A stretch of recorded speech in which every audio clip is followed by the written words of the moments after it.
Welcome back. Another episode. Nothing's off the table. I have a legend in the building. Not a legend, but he's a legend. Not yet. The Watch King NYC. I actually saw a clip of him on Instagram talking about in 2013, he lost all of his money gambling. And I mean, you're absolutely crushing it now, but I know as a compulsive gambler, what it's like to lose everything and the pain and the suffering that you were going through mentally. Yeah.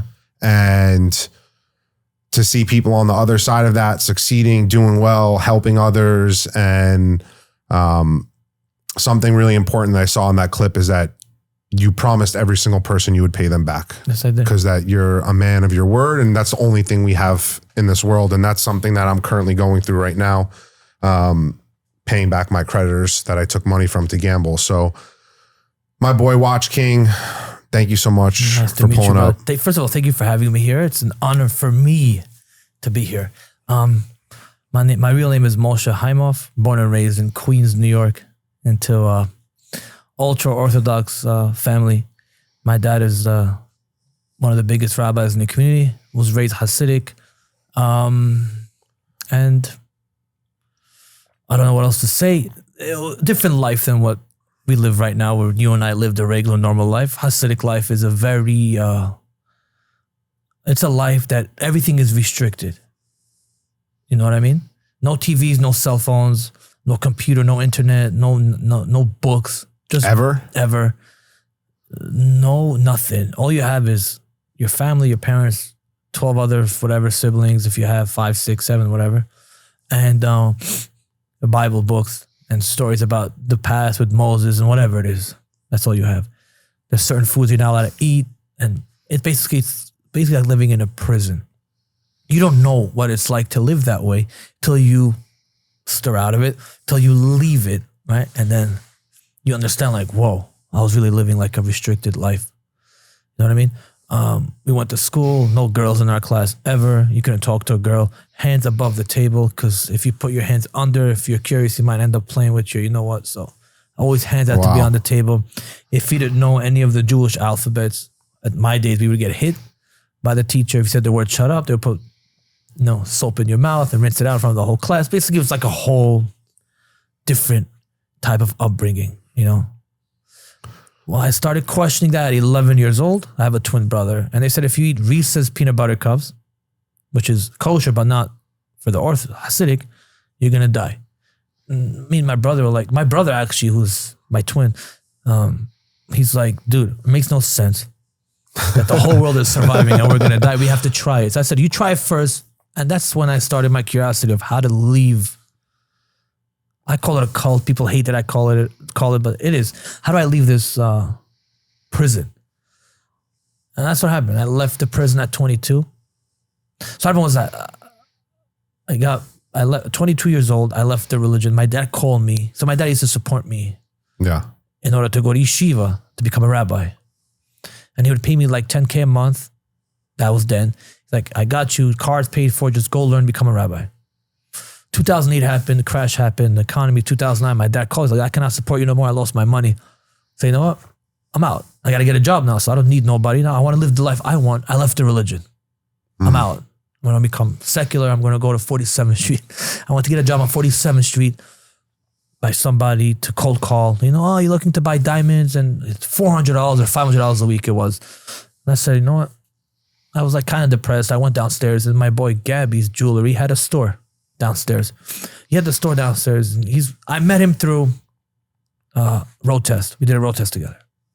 Wow. And he's like, why are you so depressed? Listen, I don't know what to do with my life. I'm just 22, just left religion, I'm alone.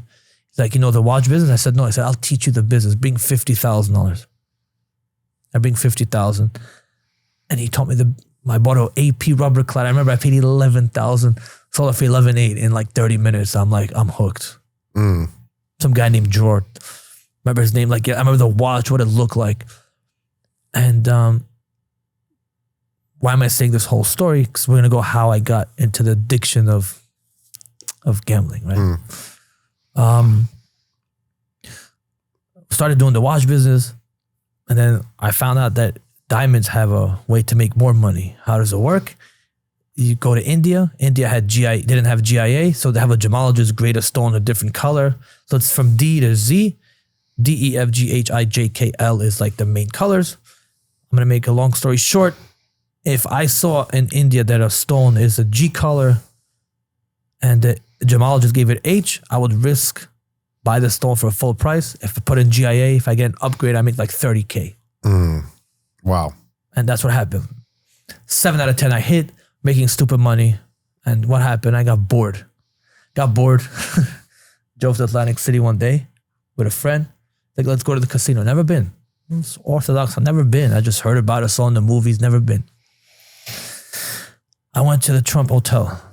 I remember like yesterday. And I was introduced to the game called Baccarat. That was like my game of choice back then. And I think it was like $18,000 or $19,000. I'm like, what the fuck am I doing traveling to India every month buying diamonds? It's made $19K in like 4 hours. What am I doing? This is my new job. I got addicted to it, bro. Addicted. What's up, everybody? I'm Louis Ruggiero, and I'm the host of Nothing's Off the Table. Let's be real. Whether you're in recovery or not, coffee is more than just a habit. It's a ritual. That's why I've partnered with Pink Cloud Coffee. It's a brand built by people in recovery for people in recovery. It's premium, ethically sourced coffee with a purpose. This isn't just about caffeine. It's about connection, clarity, and showing up for your day with intention. And here's the best part. A portion of every sale goes toward helping someone else on their path to recovery. So every cup you drink helps someone else stay sober. Head to the link in my bio and use the code LJ at checkout to get 10% off your first 10 orders. You won't regret it. And that was the first time you ever played? Ever. Bro, the first time I ever played blackjack, I was 15 in the Bahamas. 15 is young. How did they let you play at 15 years old? I had a fake ID from Maryland. I took $200 of my Christmas money and I turned it into $9,000. What were you curious about at 15 years old to play blackjack? I loved in the Bahamas, you know, the Atlantis, they got the big casino, you got the Nobu. I've never been till like 4 years ago. Bro, you're just like looking and you're like a kid and like you grow up in Manhattan, you see all like the lights and the hot girls and the drinking and you're like, oh, like that's where I want to be. I want to be a big shot. I want to be a big shot. So I played, sit down, like I've never played before. I'm asking the dealer what to do every hand. Hit, stay, split, double, blah, blah, blah. 200 to 9,000. I come back to my hotel room. My sister was sharing a room. I flick the lights on. I throw all the cash in the air.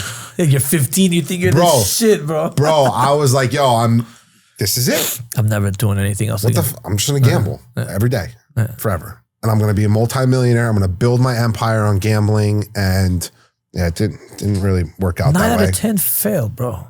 Yeah. But like, why do we fail? Why do you fail as a gambler? Because it's never enough. No, because you're greedy. Yeah, it's never enough. Right. You win 10,000, it should have been 100,000. You win 100,000, it should be $1 million. Now, after we're off topic again, but I was reading it. I saw a documentary. They're like, you know, casinos are built a way that you can never leave. You want to stay. Also, people lose because they're greedy, like you said. It's never enough. If you put $100 in a company and you made 100% of your money, it's every investor in the world will line up to invest in your company because you're making 100% return. We're greedy. We want more. And that's when we get screwed.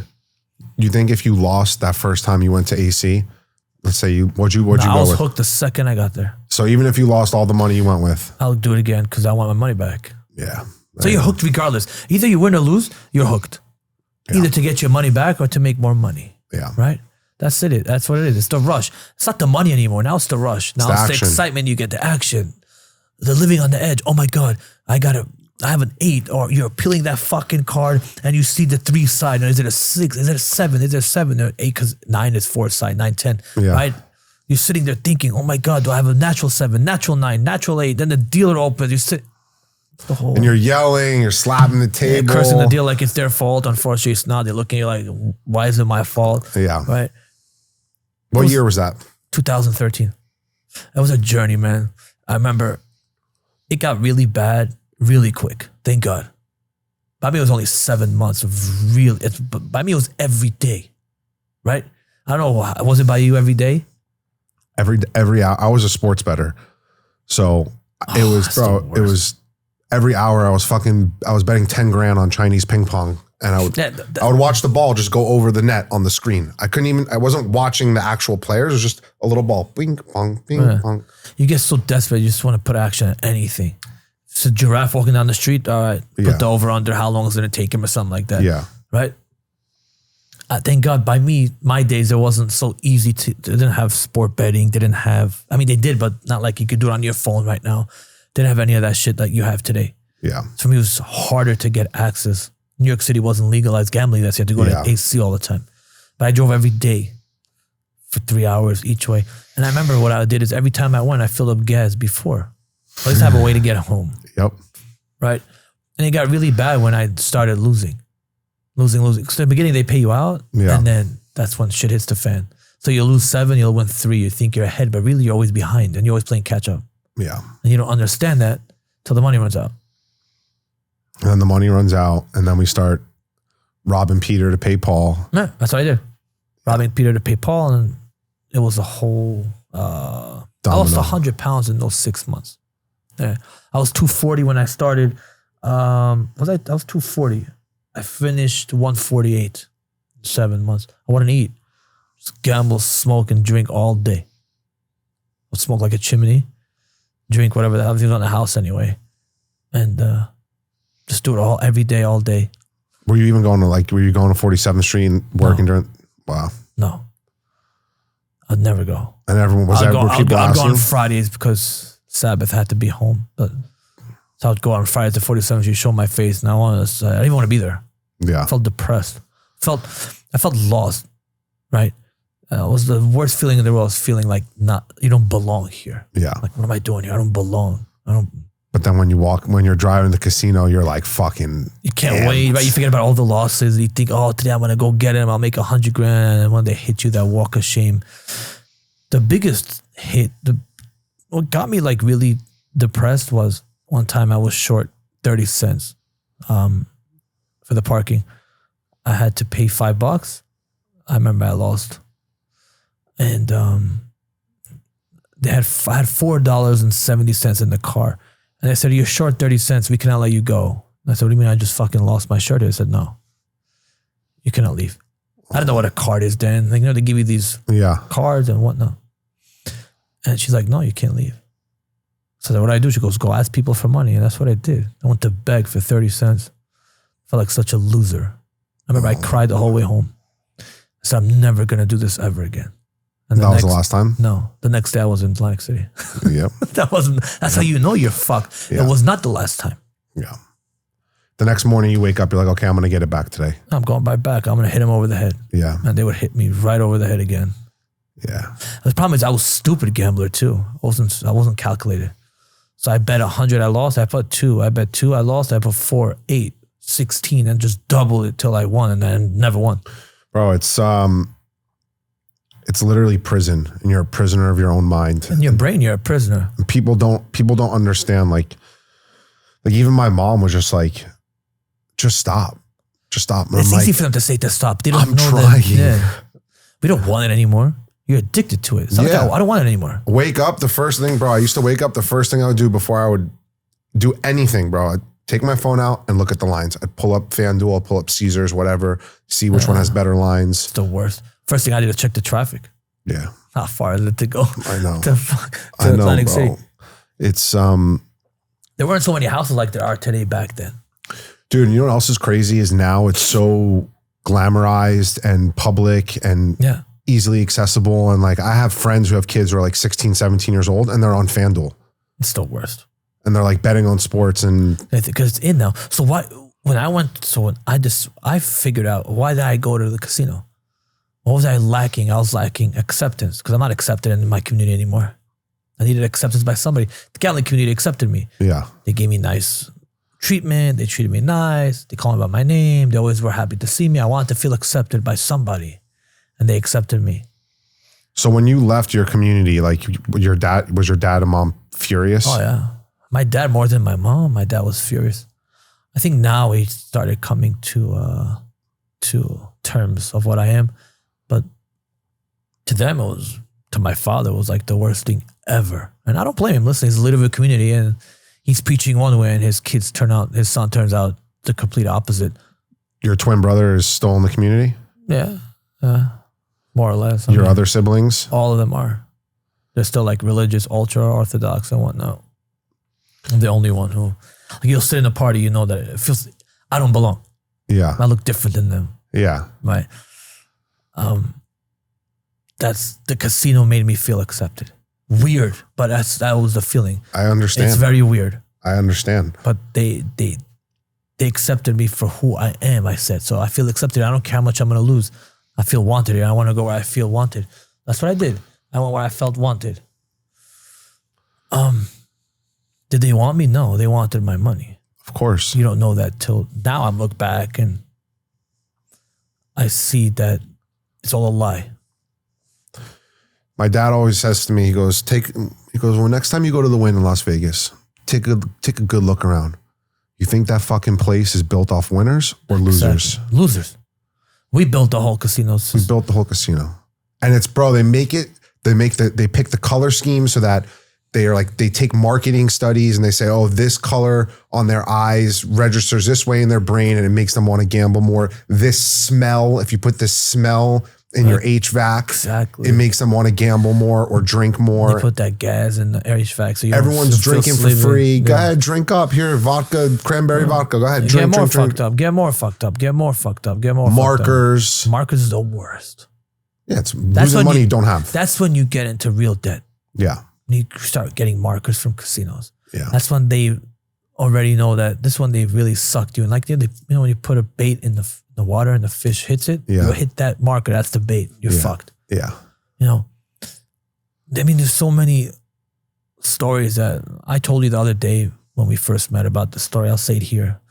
I was so addicted like you were. I would take action on anything. And I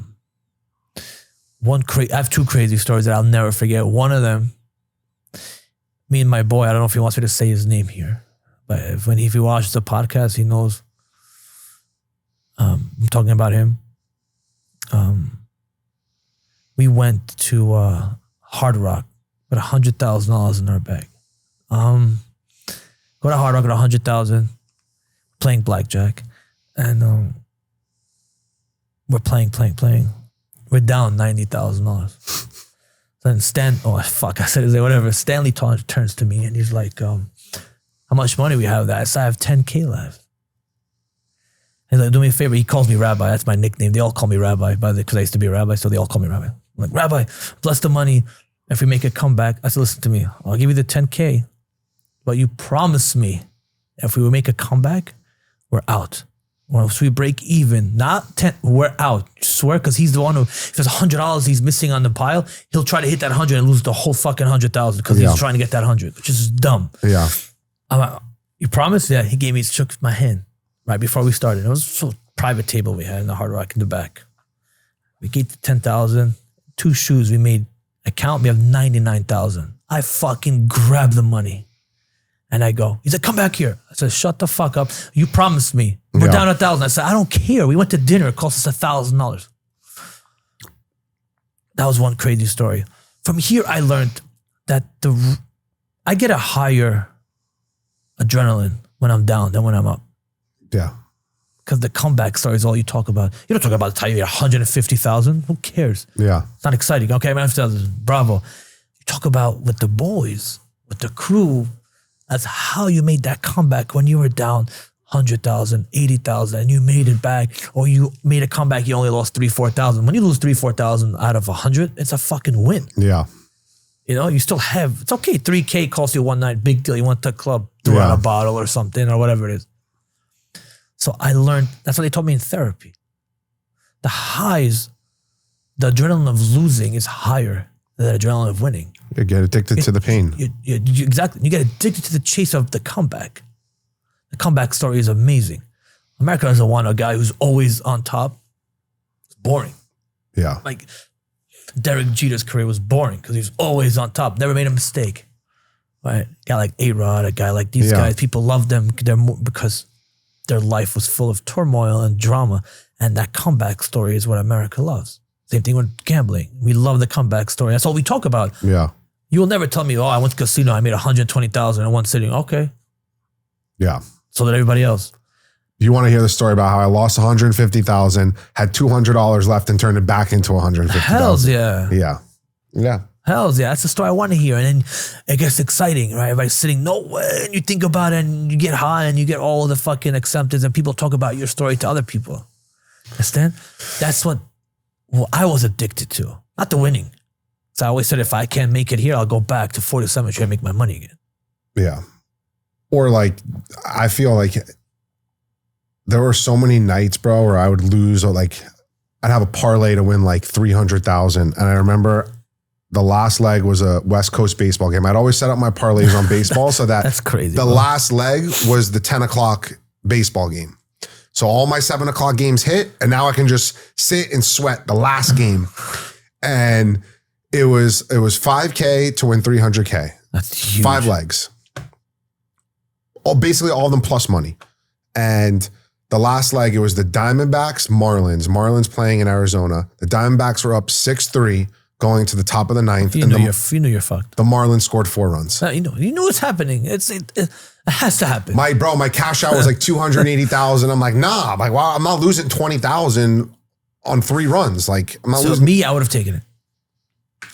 It wasn't enough for me. I wanted all 300,000. That's my boy. That's one of my boys who does. He's the same way like you. For me, it's like, I'll take, if somebody offered me right now to get out of the table and like lose half my money, I would have done it. Bro, I lost it. It was 1 o'clock in the morning. I was up and I was pacing around the house. And I don't have any hair. I was somehow pulling the non-existent hair that I had out of my head. Spiraling out of control. The next day you get worse. Bro, the next day I'm like, I'm going to make it. I'm going to hit an even bigger one tonight.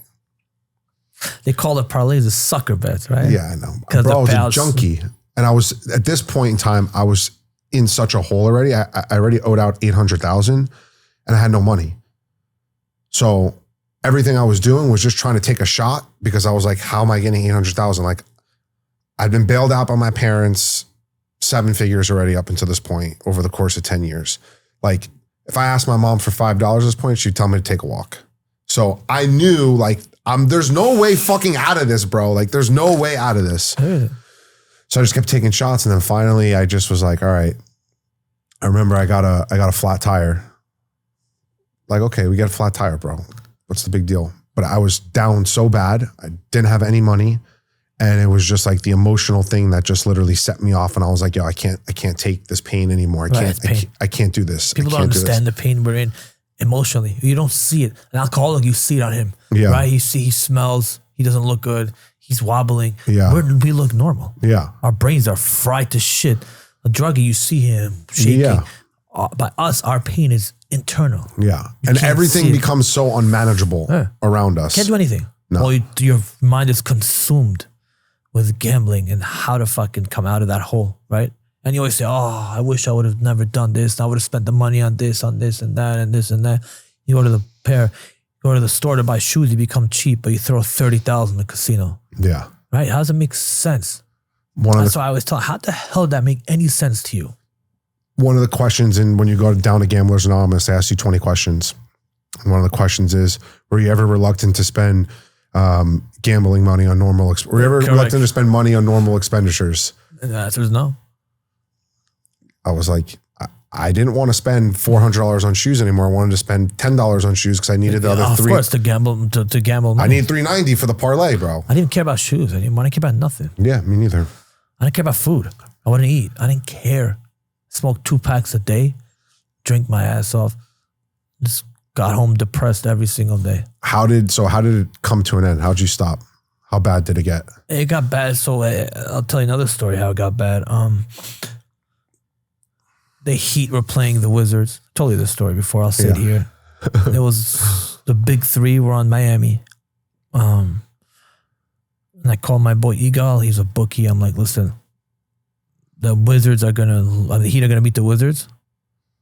If they win, I make 10K. If they lose, I lose 100K. And I'll put the bet in. I was so desperate. I said it's an easy win for me. Yeah.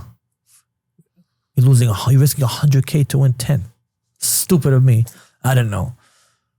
Like, I'll put the bet in the morning. I call him at 7 o'clock. He's not answering the phone. Call. He's not answering the phone. And then the Heat lost to the Wizards that game. I think they lost by 1. The Heat Like, fuck, I hope he didn't put that bet in because he didn't answer me.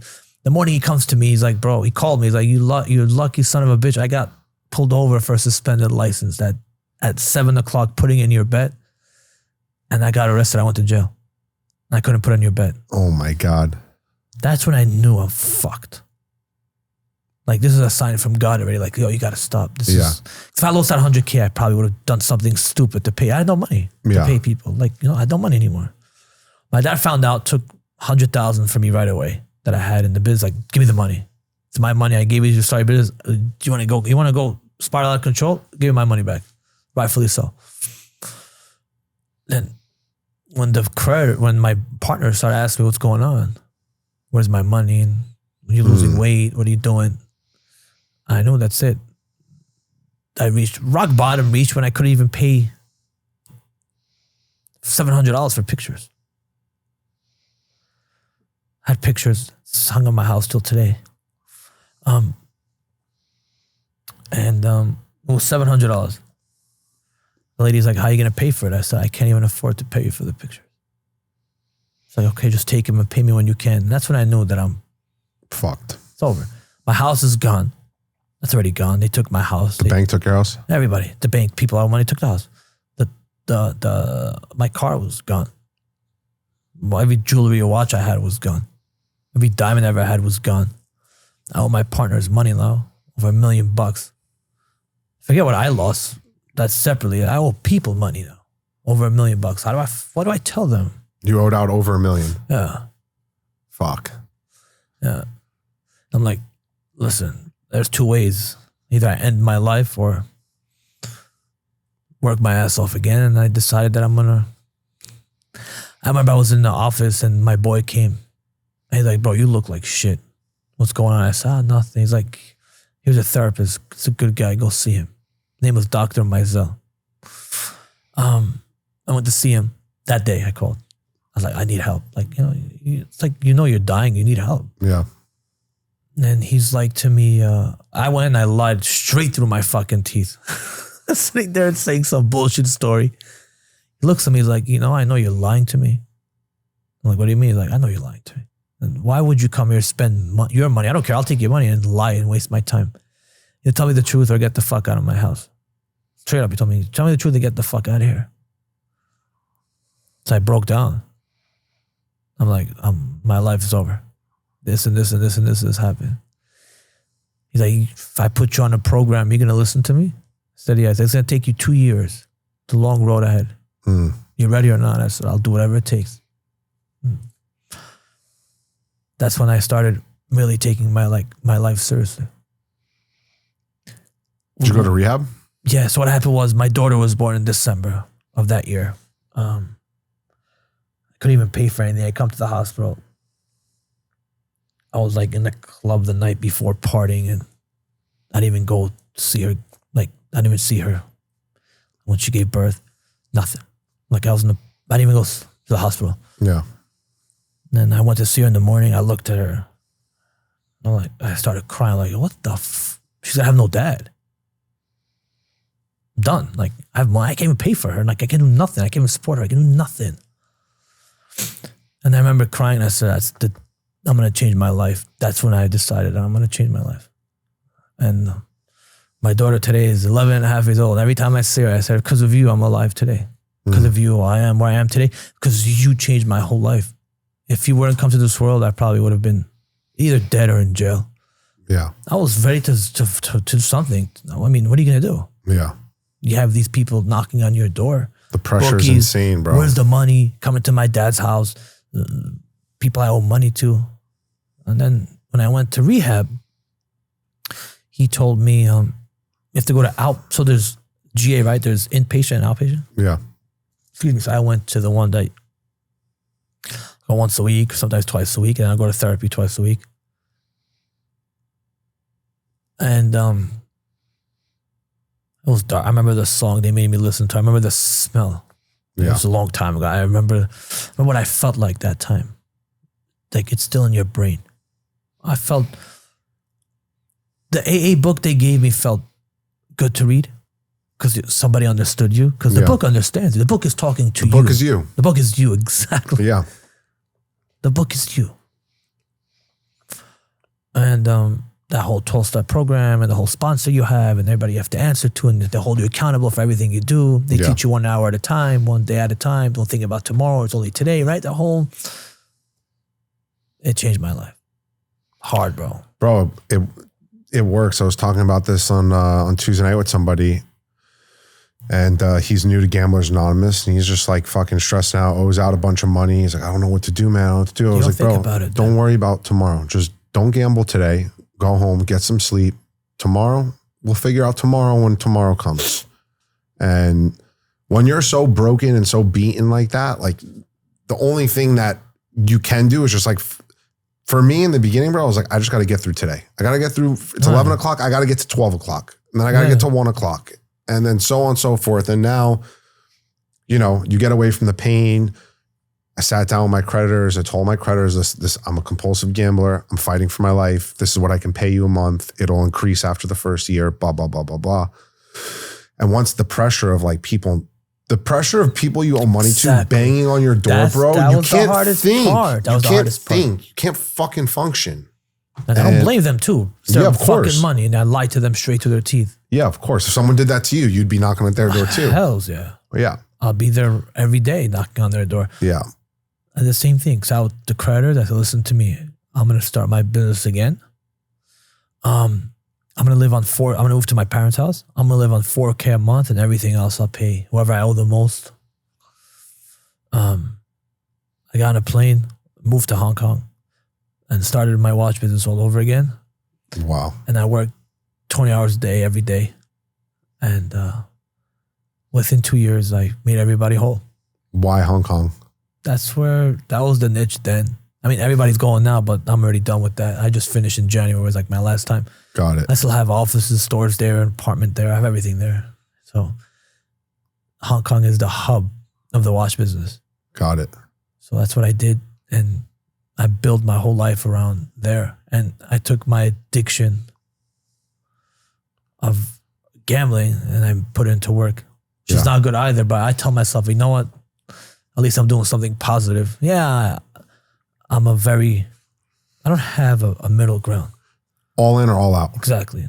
Me too. My father's like, no, you gotta have, what's they call that shit? The balance? Balance, yeah. You gotta balance. I'm like, dude, I can't fucking balance. Yeah, me neither. He said I go all in and give it my all, I'm done. Like, there's no like, I'll do it today half-fast. I'm gonna go all in. Yep. That's what I did. And that's what I made it my priority to pay all my credit. I mean, all my people I owe money to. Until today, I see them and I can look them in the face, and anything I need, they'll give me if I ever need any. Because I told them I fucked up. It's my fault. Yeah. Just give me 2 years.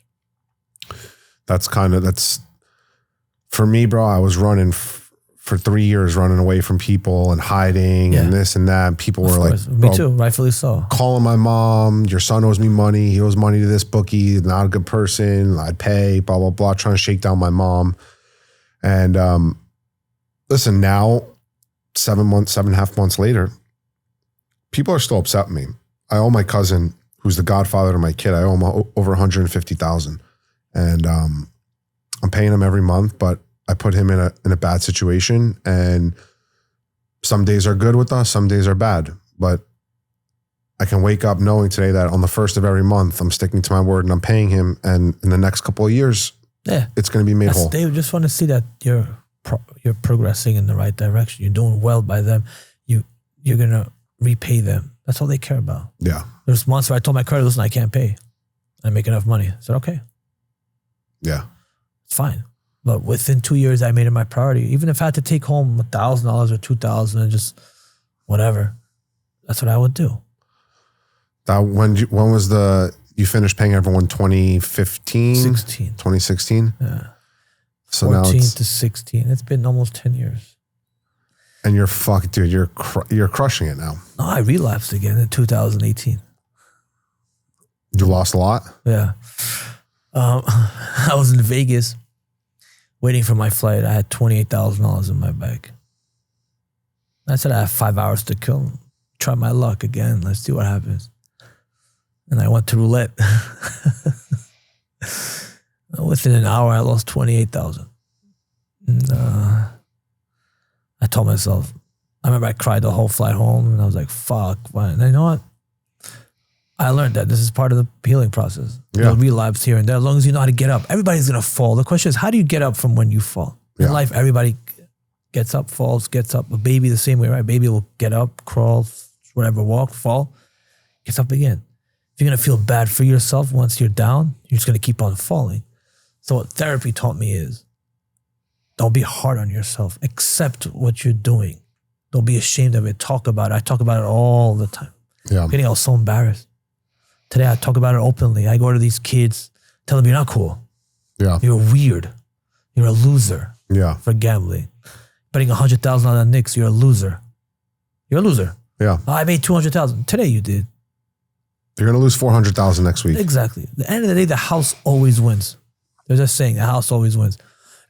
If you want to gamble a little bit and you know how to control yourself, it's a different story. But for us, you and I who have an addictive personality, it's like a cancer that spreads. Yeah. You can't control it. You know what I mean? Bro, I'm like, the fact that I've been gambling since 2008. Yeah, but you, it's a long time. I didn't have that long. I'd go up, I'd have ups, I'd have downs, I'd have ups, I'd have downs. Bro, What took you 10 years or 15 years to realize that it's enough? Like for me, it took me 7 because I really went all in. I'll say this. From 28 to 2013, I gambled very rarely because I didn't have a bookie. I didn't know about that. I was just 13 to now. Bro, it's a long fucking time. And a lot of pain, a lot of chaos. Bro, I can't believe How did you lose it? Like 20 million? I lost half of that in 10 years. Some of it was mine. I had a really successful ticket business Gone. from 2016 to till COVID, basically. Gone. 2018, I made 1.2 million. At the end of the year, I swear to God, I had nothing, bro. I had $0. Every month, my rent was $3,500 a month. Every month, bro, I was scrambling for $3,500. But your business is bringing in 1 point. You gambled it all away. And then COVID came and I started betting on video game sports because it was the only thing you could bet on. No way. Yeah, bro. I was playing people online in Madden for $5,000 a game. And losing every game, losing. Because I'm playing like fucking kids who are amazing at Madden. Like I didn't play Madden that much. And then the bubble came back, the NBA bubble. Yeah. I started fucking hammering that. And then that kept going and my ticket business was non-existent. So I started doing other things to get money. And dude, it all came crashing down. It came down crashing hard. I remember in 2016, I pawned some of my parents. I went into their safe. I pawned some jewelry and a watch, my dad's. And obviously I got caught. And when I was on a plane going to rehab in 2016, my dad was like, where the fuck is the jewelry? And I was like, some fucking sketchy guy on 47th Street and you had to walk up these stairs. Yeah, the second floor. And my dad went to go get the jewelry back and the guy was like, it's gone. It's not you. You can't buy this back. It's not your jewelry. And my name is Louis Ruggiero Jr. My dad's Louis Ruggiero Sr., obviously. My dad's like, it's my fucking jerk off son. Give me the fuck, I'm paying you. Give me the fucking jewelry back. The guy, like for an hour, my dad said, was fighting with the guy. And my dad's a lawyer. And my dad started like pressing him. And the guy was like, okay. Pay me here. Pay me. This is the interest. And that didn't stop me, bro. Yeah. I didn't care because there was no consequences. Yeah. I was always bailed out. Always. That's why you kept on doing it. I never got bailed out. That's why it took me only 7-8 months. My mom was like, okay, I'm like, this is the last time. This is the last time. Mom's love. You can't blame her. But that was enabling me. Yeah. And this time, usually our enablers are the ones closest to us. They think they're helping us, but they're making it worse. But they don't know better. Me as a parent, if God forbid my son does that, I would right away be like, oh yeah, what do you want? But today I learned that no. Yeah. You gamble. So when I went to my dad and I cried to him, remember, we weren't like close then. He was sitting like this, exactly where you are, where I am. I'm bawling and he has a beard and he's stroking his beard. And I'm crying. I'm like, Dad, my life is over. I lost my money. He looks at me. He's like, this is what you wanted your whole life, no? You want to be the cool guy, right? I'm crying. And he didn't even flinch. He didn't even offer me money. He got up. He said, remember one thing, talk to God. And he walked away. That's all he did. And I left the house. That's all he told me. Remember one thing, don't ever forget, you got to talk to God. That's what I did. Got in the car, drove. I was like, God, just give me a sign. I got to stop.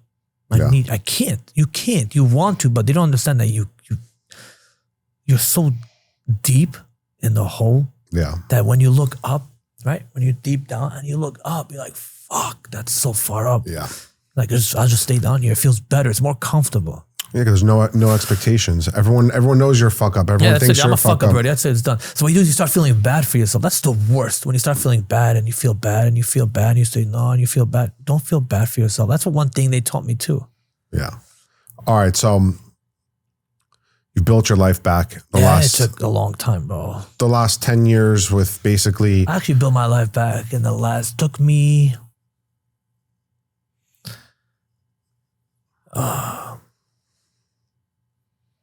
Took me like 8 years. Yeah. The last 2.5 years were like amazing. I got out of my hole at 30. At 30, I started making money again and I paid everybody back. 39 now. The last, like what do you think has changed for you in the last 2 years that things got so good? God, I guess. God wanted to change my life around. Social media changed my life a lot. Just being honest with everybody. Yeah. In our business, unfortunately, it's only about how much money you make. My job is to educate before I sell to you something or before I, it's a big purchase. That's honesty is the biggest, humbleness, honesty. Yeah. Being straight up. Either in my social media, I figure either you love me or you hate me. There's nobody who's in between. I get a lot of hate and I get a lot of love too, which I'm fine with. It's fine. I have people comment. It's part of the game. Yeah, I love it. The hate fuels me every day. Would I go through it all over again? Yes. I don't regret one thing I ever did. I look back now and I can say that I would have been probably a multi-millionaire by now. Yeah. If I didn't just flush that money down the toilet, but it's okay. I'm fine being where I am right now. Do you think that, like for me, I don't, the danger zone for me is when I'm doing really well for a long period of time. That's fine. It's normal. Right? Because it's like, okay, I'm good. Everything's been good for a couple of years. I got money again. Like you obviously handle a lot of money on the daily. Does that trigger you? Yeah, I flip coins for that reason. All right, so tell everyone about the flipping coin things because so flipping coins, I'll tell you how people think, oh my God, you talk about gambling and you're a hypocrite. No.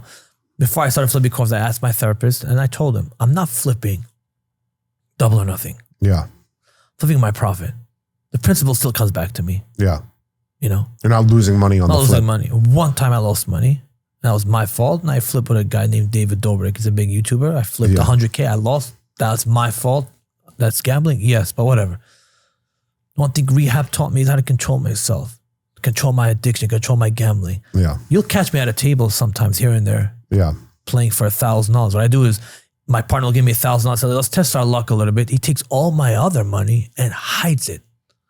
So I know once it's done, I can just walk away and be like, you know what? It's like I went out to the club, but I don't go to clubs. So it's like I went out to the club, spent $1,000 on drinks.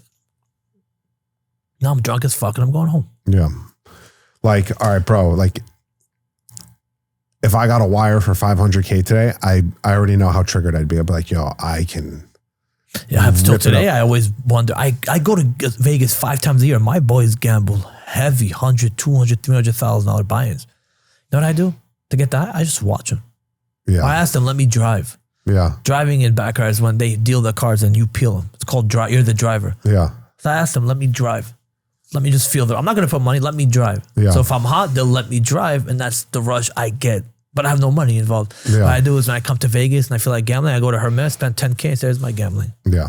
Gone. Yeah, because you would have lost 10 times that if you were gambling. And even if they win 200,000 and they're the high, but 90% of the time, everybody comes back a loser. Yeah. So as you get, you're 7 months in, I'm already 12 years in. As you get more and more into it and you teach yourself self-control, because we're not animals. I don't think I could be like you, though. You could. No, I don't think so. 100%. I was like you, like, same thing.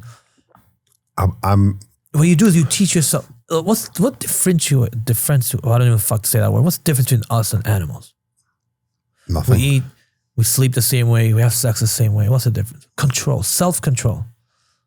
You want to eat now, but you can control yourself, right? You work out, you have control, discipline. Yeah. So why can you have discipline when you train and not when you gamble? Because you choose not to have that discipline. I feel that I get like my brain gets fucking hijacked. Like, bro. Yeah. That's your test. That's what God tested you. Why? Every person has a reason why he comes to this world. This is your reason. This is your calling in this world. This is my tikkun. Exactly. How do you? That's how you say it, tikkun. Exactly. This is your tikkun. This is your reasoning.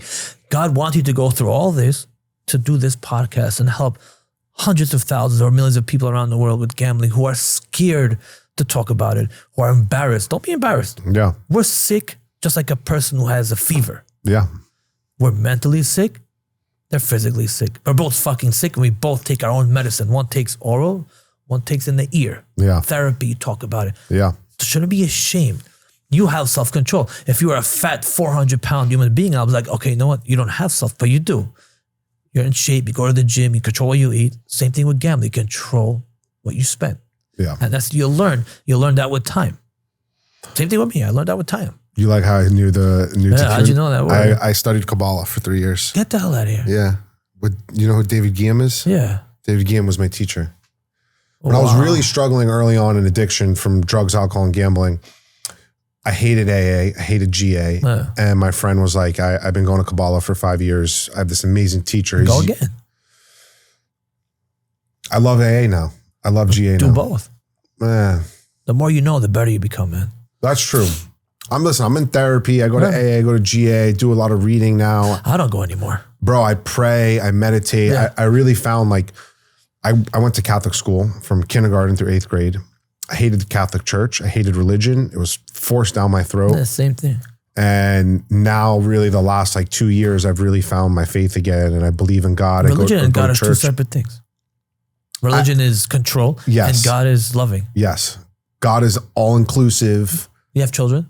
I do have a 17-month-old. Would you die for your child? 100%. Would you ever hate your child? No.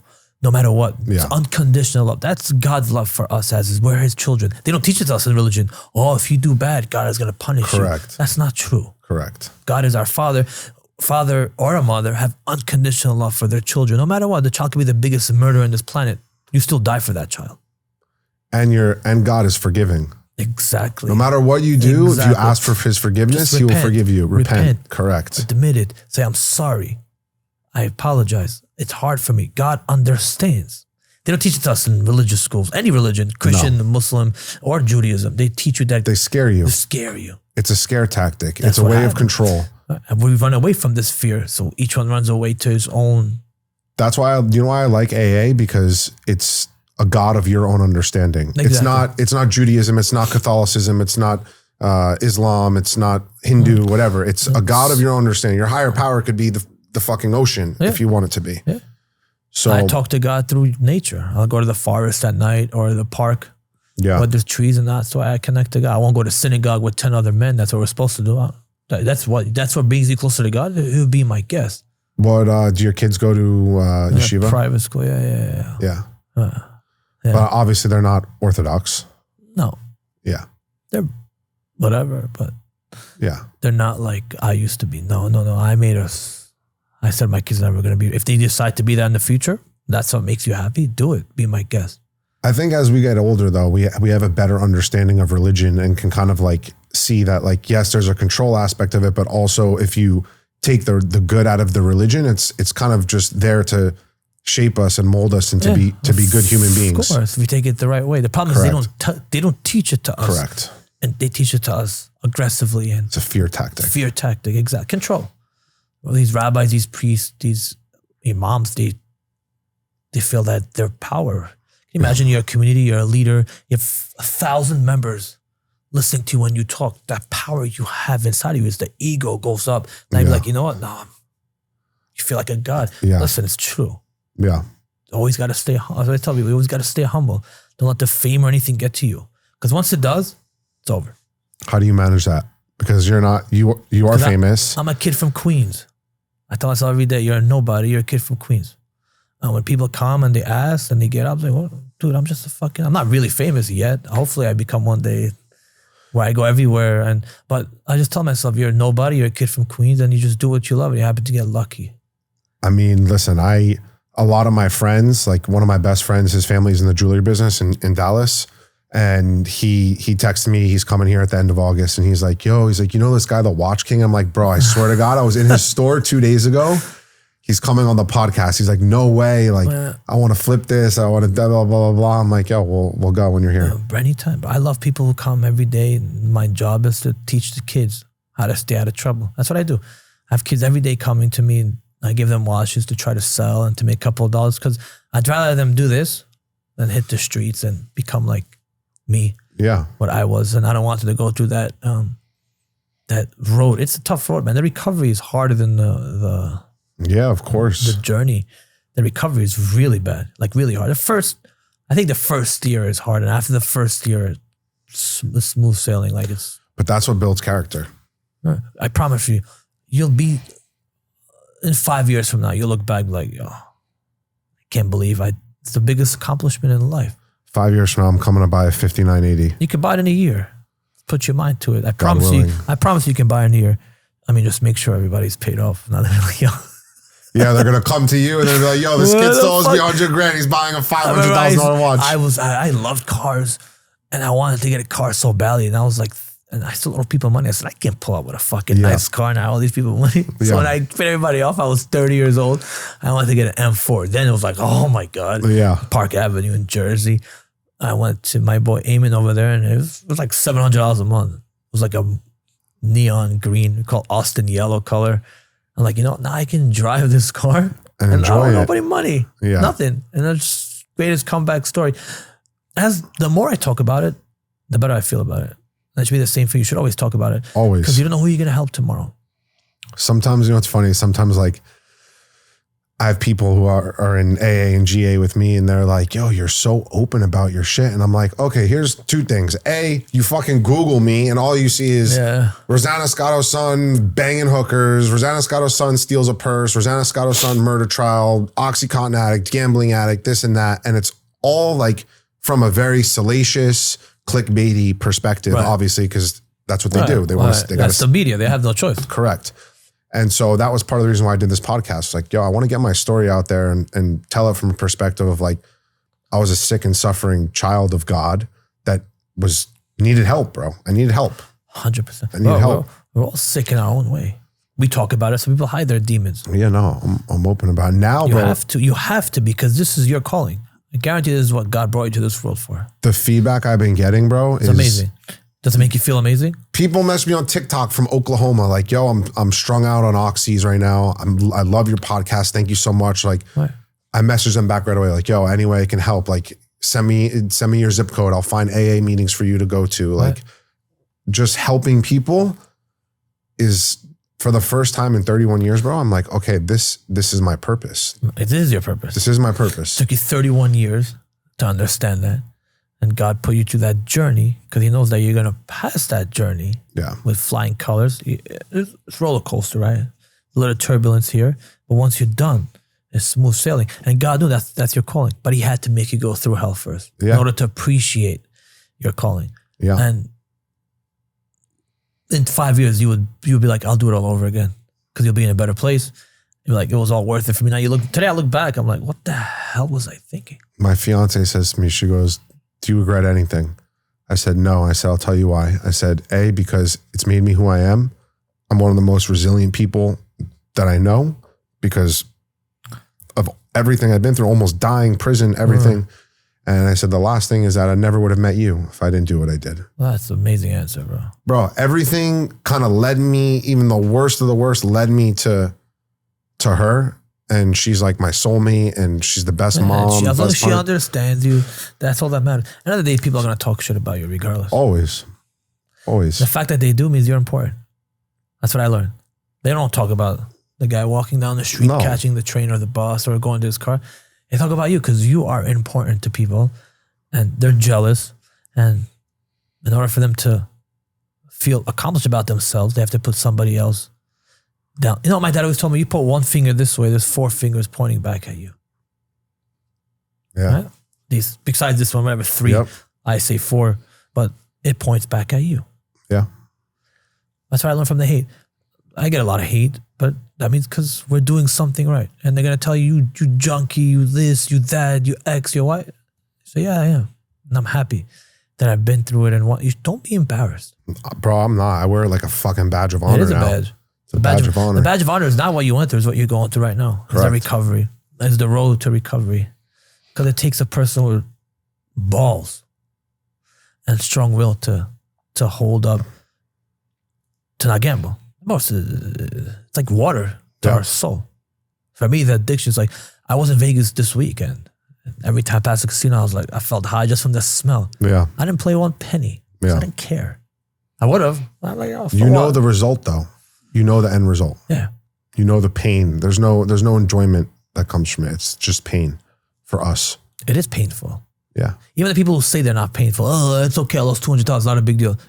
I promise you, in his room at night, he wants to slap the shit out of himself every single day. Why did he do it? And I'm sure he cries himself to sleep and says he won't do it again. I'm sure that and how do they numb their pain?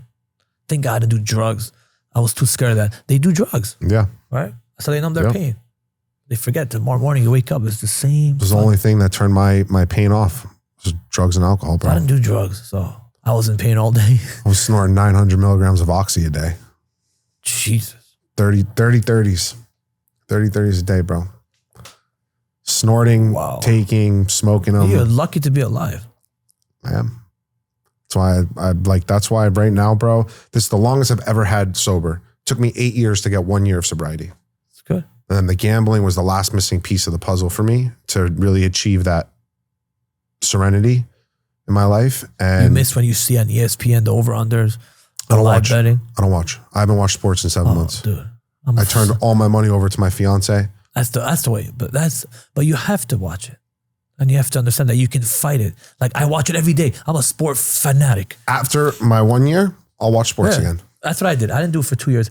But for me, it's like my life now. I go to all the games. I pay the money to sit on courtside. I don't care.